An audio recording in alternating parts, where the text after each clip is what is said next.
What's up, everybody? Kreashunz here, and we're back with some more about my life. And this time, it's gonna be first year in college.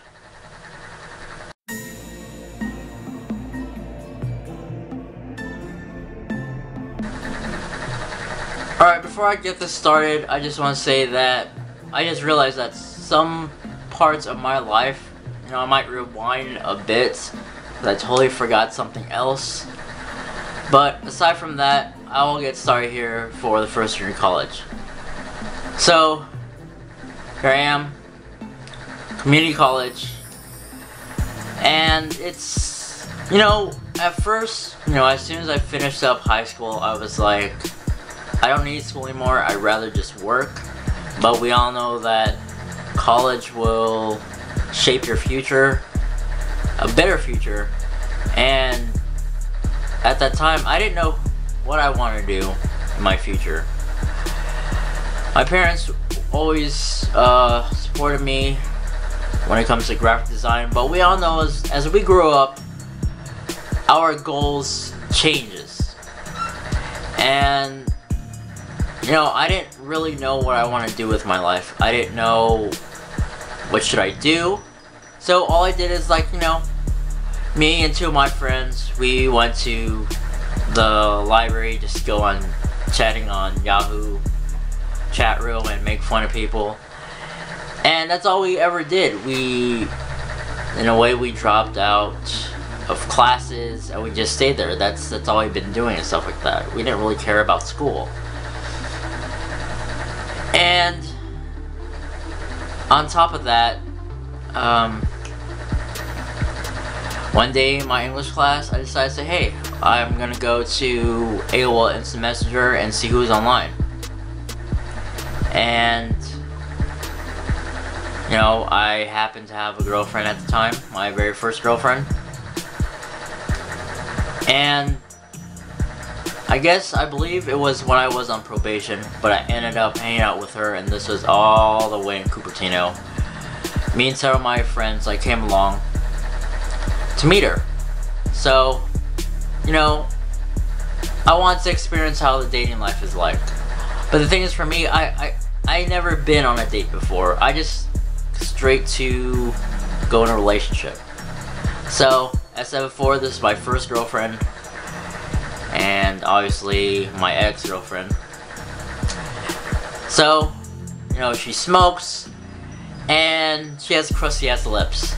That's all I need to say. And we hung out and all that stuff, and it's like, for me, I felt nervous, just because, in a way this is like a blind date, but I did see how she looks like.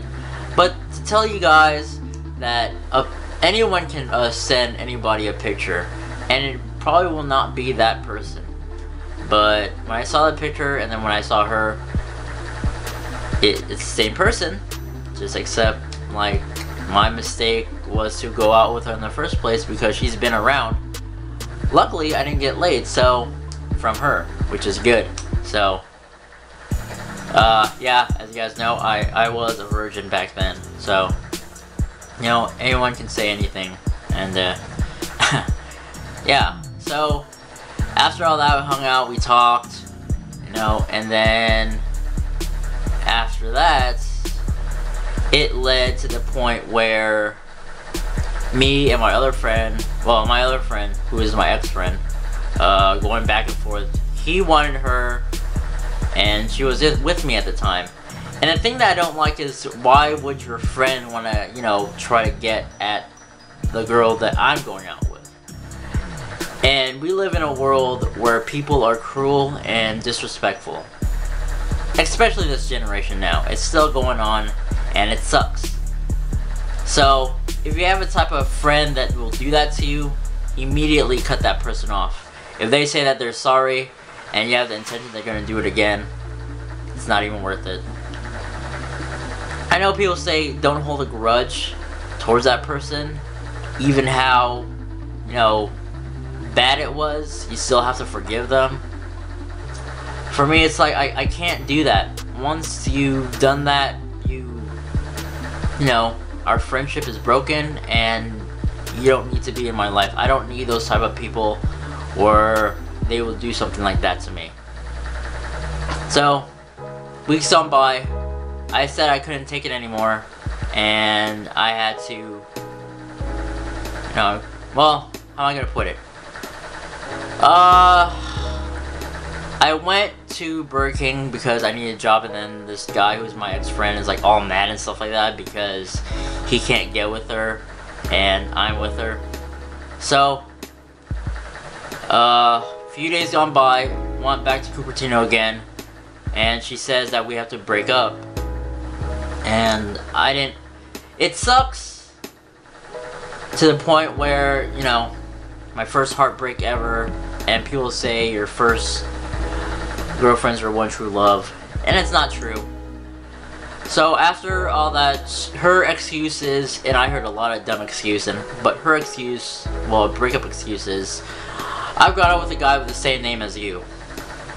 Okay, so that's the reason. In a way, I was upset and confused at the same time. I'm like, why would you break up with me just because you got out with someone that's with me? And, you know, as weeks gone by even more, it comes to realize that, you know, it's hinting saying that she wanted to break up with me just to go out with my friend. So, when it comes to that point, as I said before, rewind back, going on AOL Instant Messenger, she messaged me saying that I'm going out with your friend. And that impacted me deeply, you know, to the point where I didn't go to college for a year. That's how bad it was. A person that backstabs you, a friend that backstabs you, is really messed up. I don't deserve this. And it's like, I've been wounded for so many years that you guys don't even see me that I'm even like happy at all, because it's not only that I'm unhappy with, you know, there's family issues and then dealing with society, and you have friends that backstab me and all that stuff. Where do I stand in this world? What's my purpose in this world? Why am I here in the first place? So after all that, one of my good friends, I guess, called me saying that, oh, you need to get on AOL chat because one of our ex-friends has something to say. Well, my ex-friends, I don't know if it's for them as well, but, you know, it's like, hey, I'm going to chat room, did that. So he acts childish and saying, I'm with your girlfriend now, what are you gonna do, blah blah blah. It's like, you called, well, I'm here because why? Just for that? We're not elementary anymore. Who cares about you got my girl and stuff like that? And then, you know, it's really stupid, really immature, and to be honest, I didn't really care at all because she sleeps around with a lot of guys. And then, again, weeks go by again, calls me up, you know, apparently he's banging my ex, and it's like, you know what, I don't need to hear this anymore, I'm done. It's really stupid and stuff like that. And the thing that sucks is a lot of guys in this world is just only there for one thing, is just to get someone. That's pretty much it. And that's us guys, but there are other guys in this world that like to sleep with multiple women. So that's the highlight of my college life for the first year in college. And, you know, as today I'm still going to college. But the thing is that, you know, not only with this that I have to deal with, I also have to deal with going to court as well. And it kind of ended for, let's see, it was 2006. So it ended from there. But the thing is, my record is still there. It can't be slated or anything like that. And there are times where, you know, I have to be present. Other times where the attorney has to be there. And my parents spent a lot of money on me. Still angry with me. And, you know, it's like, what do I want in this world to begin with? And I said before, why am I here? What's my purpose? All that stuff. So I didn't know what I want to do with my life. I really don't. And I mean, now I do know, after God knows how many years. And as I said, our goals change. But yeah, I was depressed for a year. What can I do about it? Can't really do anything. So if you guys want to see more of this, hit that like button and subscribe. I already have 40 subscribers right now. Let's bump that up to 100. I'm not trying to rush to hit 100 because, you know, popularity has consequences, right? So I guess I said a mouthful about my life, and that's definitely all I need to say for now. I guess, let's see, I guess stay tuned for the next chapter, which is chapter 20, and I have to rewind a little bit, and this is where I have my first pet, and I'm gonna give like a long story about like my first pet, well, a pet Chow Chow, and the time where it had to be put down. So, you know, there's a good, like, the highlight of, you know, having a dog, being all happy and everything, and, you know, the state of being depressed. So stay tuned for that for tomorrow. So yeah, see you guys later.